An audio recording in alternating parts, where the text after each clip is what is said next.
Assalamualaikum warahmatullahi wabarakatuh. Jumpa lagi dengan saya di sini dengan Pak Yanto di channel Petani Sukses.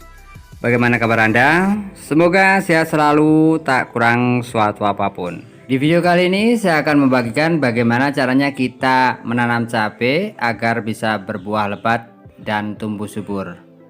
Bagaimana caranya? Simak video ini sampai selesai.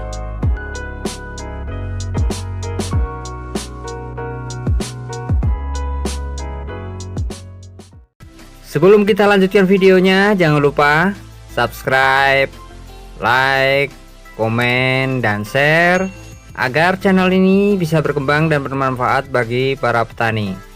Dan jangan lupa tekan tombol loncengnya agar Anda mendapatkan notifikasi yang pertama jika saya mengupload video-video selanjutnya. Budidaya cabai sekarang ini sudah umum dilakukan oleh sebagian para petani, baik itu dengan skala kecil maupun skala besar. Bahkan akhir-akhir ini di kota besar pun banyak sekali orang menanam cabai.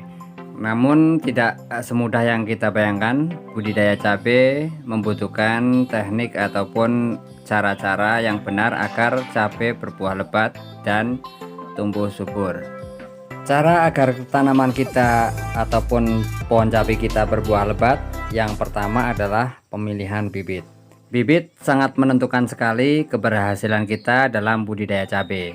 Yang pertama yang harus kita pilih adalah varietesnya. Varietesnya sudah teruji, dia memiliki gen yang berbuah lebat, kemudian tahan terhadap berbagai penyakit seperti penyakit jamur, penyakit layu, dan penyakit lainnya. Karena memang budidaya cabai banyak sekali kendalanya.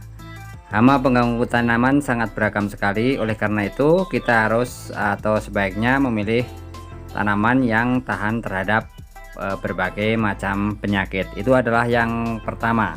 Kemudian yang kedua adalah pengolahan tanah. Pengolahan tanah di sini sangat menentukan sekali keberhasilan kita dalam berbudidaya tanaman cabai ini. Tanah yang cocok untuk tanaman cabai sebaiknya tanah yang gembur, tidak terlalu basah, kemudian juga tidak terlalu kering. Memang tanaman cabai ini adalah tanaman yang membutuhkan cukup air tapi tidak terlalu basah. Oleh sebab itu sebaiknya kita menggunakan plastik mulsa agar kelembaban bisa terjaga, kemudian suhu tanah juga bisa terjaga. Tanaman cabai ini juga membutuhkan pH tanah sekitar 6-7. Namun kebanyakan petani tidak memperhatikan pH tanah tersebut. Kalau tanah terlalu asam atau terlalu basah, maka tanaman cabai kita akan mudah terserang penyakit, terutama penyakit perakaran. Dia akan mudah terkena penyakit layu, kemudian juga busuk akar dan busuk pangkal batang. Jika tanah kita terlalu asam atau di bawah 6, maka kita bisa memberikan kapur dolomit untuk menetralkan atau menaikkan pH tanah kita. Jika tanah kita terlalu tinggi pH-nya atau di atas 7, maka kita bisa memberikan sulfur atau pupuk belirang ke dalam tanah yang akan kita olah untuk menurunkan atau menetralkan tanah yang akan kita tanami. Itu adalah cara agar tanah kita menjadi bagus dan subur untuk menanam tanaman cabai atau tanaman yang kita budidayakan. Untuk tanah sawah ataupun kebun, pembuatan bedengan harus kita sesuaikan. Baiknya kita buat dengan ukuran yang ideal. Biasanya ukuran yang kita pakai sekitar 180 cm sampai 2 meter. Kemudian tahap yang ketiga atau langkah yang ketiga adalah pemberian pupuk. Pemberian pupuk ini sangat penting sekali karena tanaman cabai memerlukan pupuk yang sangat kompleks, baik itu pupuk makro maupun pupuk mikro. Pupuk yang paling bagus untuk tanaman adalah pupuk organik atau orang menyebutnya pupuk kotoran hewan atau pupuk kohe.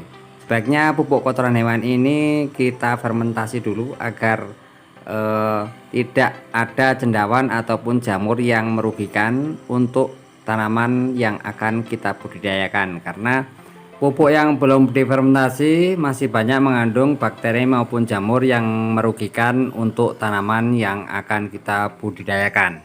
Oleh karena itu sebaiknya pupuk kandang atau pupuk kotoran hewan yang akan kita pakai sebaiknya kita lakukan atau kita perlakukan dengan cara kita fermentasi dulu. Di samping pupuk kandang, kita berikan pupuk kimia untuk memacu pertumbuhan tanaman yang akan kita budidayakan, karena pupuk kimia mudah diserap oleh tanaman. Pupuk kimia ini kita berikan pupuk NPK, kita lakukan pencampuran dengan tanah bersamaan dengan pupuk kandang atau pupuk kotoran hewan. Kemudian pupuk lain kita berikan adalah pupuk susulan, baik itu melalui kocor ataupun melalui spray atau semprot.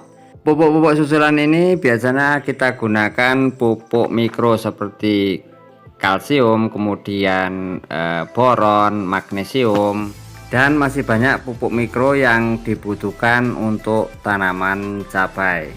Kemudian jarak tanam juga sangat penting, harus kita perhatikan. Jarak tanam di musim penghujan seperti ini sebaiknya kita gunakan jarak tanam yang ideal atau yang agak renggang. Jarak tanam yang ideal sebaiknya 60 kali 70 cm agar sinar matahari bisa masuk dan mengurangi kelembaban. Itu akan mengurangi resiko tumbuhnya jamur atau cendawan yang mengakibatkan penyakit busuk batang dan antraknosa atau padek.